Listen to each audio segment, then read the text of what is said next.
Ternyata dimensi yang pertama masih. Ini profil pelajar Pancasila dirancang untuk menjawab satu pertanyaan besar, yakni peserta didik dengan profil atau kompetensi seperti apa yang ingin dihasilkan oleh sistem pendidikan nasional kita. Mudah-mudahan masih tetap bertahan sistem pendidikan nasional yang dulu digagasnya oleh para pendiri bangsa ini ya.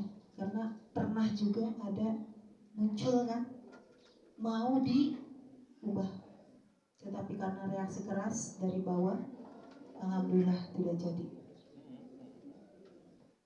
Ini kita lihat dulu dasarnya. Ada dua semangat yang menjadi dasar sampai munculnya profil pelajar Pancasila. Yang pertama itu dari filosofinya Ki Hajar Dewantara. Ini dasarnya. Filosofi Ki Hajar Dewantara itu tidak terlepas juga dari tujuan pendidikan nasional, nanti yang semangat kedua. Nah, apa sih pemikiran Ki Hajar Dewantara? Ki Hajar Dewantara memandang siswa itu tidak seperti teori tabula rasa.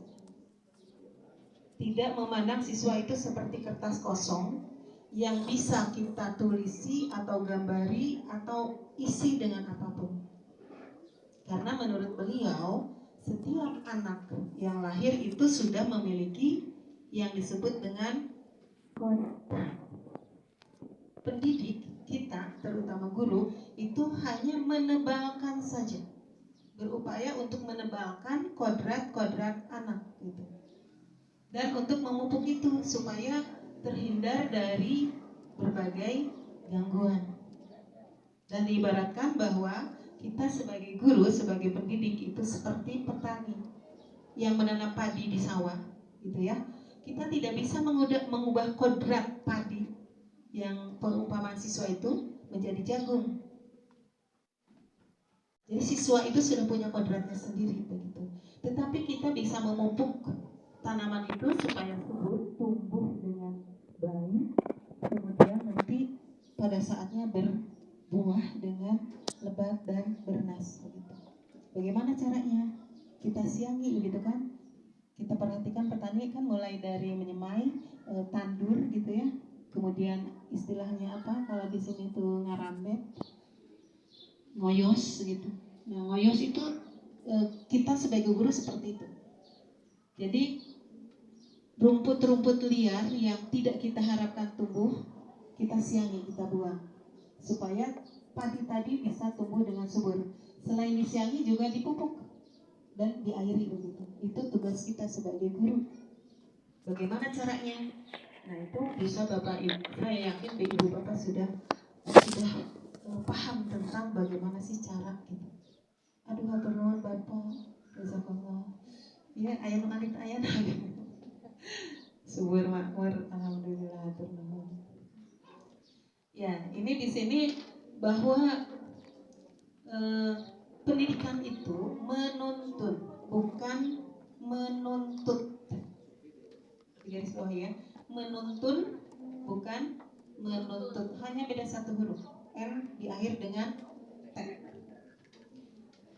Kita tidak menuntut anak begini begitu, tetapi kita menuntun supaya anak bisa begini dan begitu. Jadi kita menuntun. Menuntun itu dengan cara apa?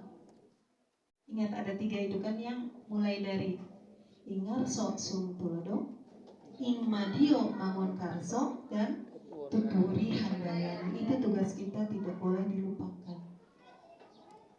Jadi sebelum menuntut siswa, itu kita harus menuntut diri sendiri agar bisa menuntun siswa. Bisa tidak kita menjadi teladan bagi siswa. Ingar sosum tulodo. Jadi teladan dulu. Tanpa kita bicara, siswa akan mengambil pelajaran dari yang kita lakukan, dari yang kita ucapkan, gitu. Dari sikap kita terhadap mereka. Ini kalau bicara ngamprak gitu ya, banyak sekali. Sebetulnya saya tuh ingin saya tuh ingin secara berkala gitu ya, rutin ke sekolah itu ngobrol, tidak harus forum resmi begini. Ada guru yang sedang tidak ada tugas ngajar, ngobrol gitu ya. Tetapi belum kesampaian.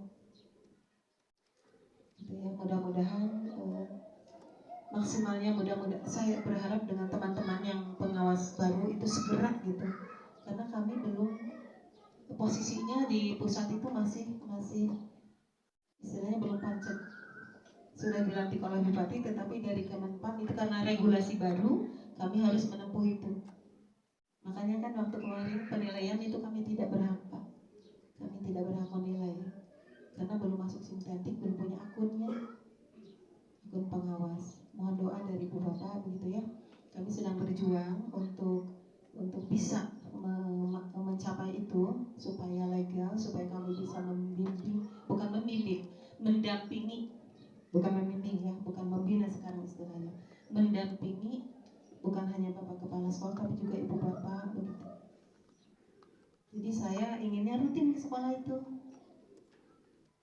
bukan hanya dengan gurunya tapi mungkin dengan siswanya nanti berkolaborasi begitu. Kalau ada yang ingin, misalnya Bu, saya ingin menerapkan ini ada gitu, ada apakah itu model pembelajaran baru, apakah punya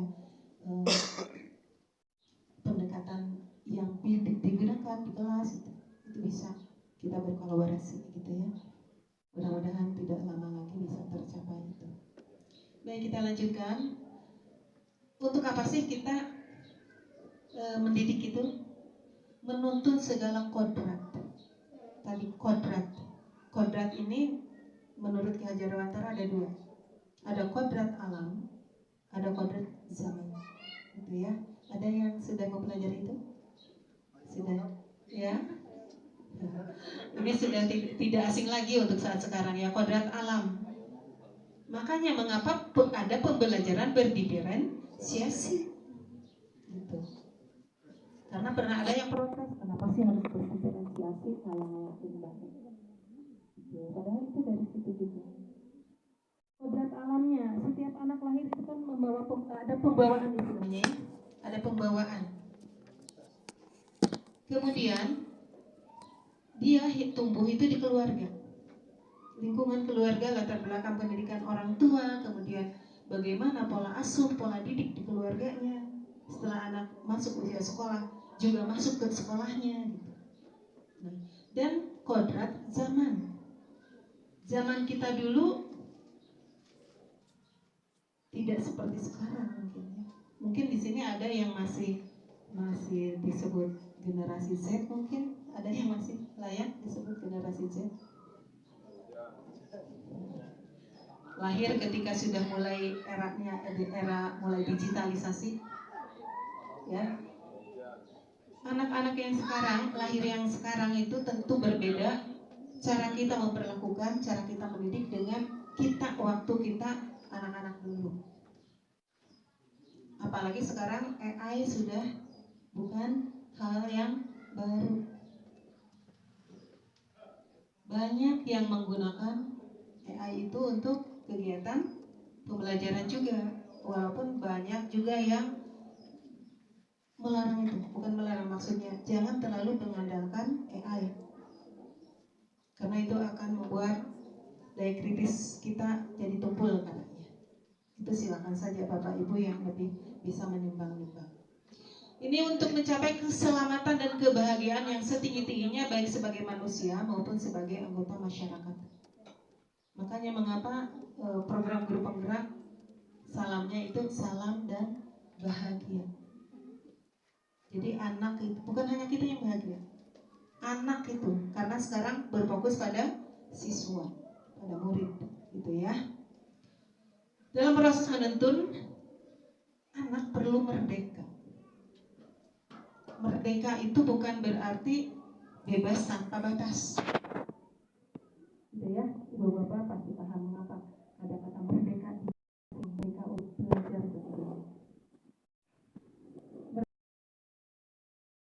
Karena tadi anak bukan kertas kosong, jadi mereka punya pemikiran sendiri. Kita tidak bisa mencekoki anak dengan pemikiran kita. Gitu. Boleh tidak kita berpendapat, boleh tidak kita mengajak siswa untuk yuk seperti ini, boleh tidak? Ya boleh, karena kita menuntun asal itu yang ke arah yang baik.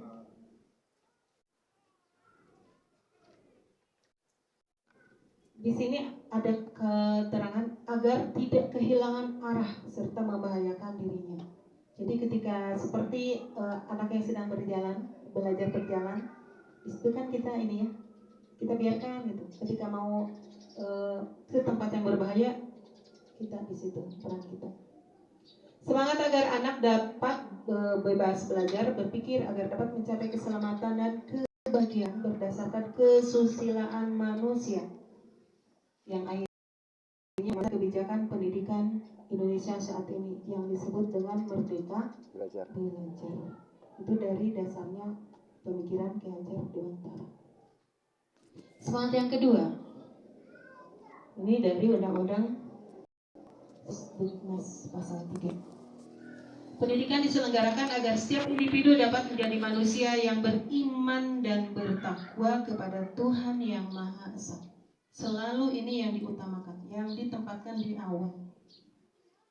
Berakhlak mulia, sehat, berilmu, cakap, kreatif. Ini yang diminta oleh Bapak Kepala. Mandiri dan menjadi warga negara yang demokratis dan bertanggung jawab. Ini tujuan pendidikan nasional kita. Jadi setiap yang kita lakukan di sekolah, acuannya ke sini. Acuan utamanya ke sini. Jadi tidak ada alasan saya kan bukan guru agama, gitu ya. Karena kita bukan sekolah sekuler, tidak memisahkan apakah itu ilmu dunia saja ataukah ilmu akhirat. Kita padukan di situ. Ada dimensi beriman dan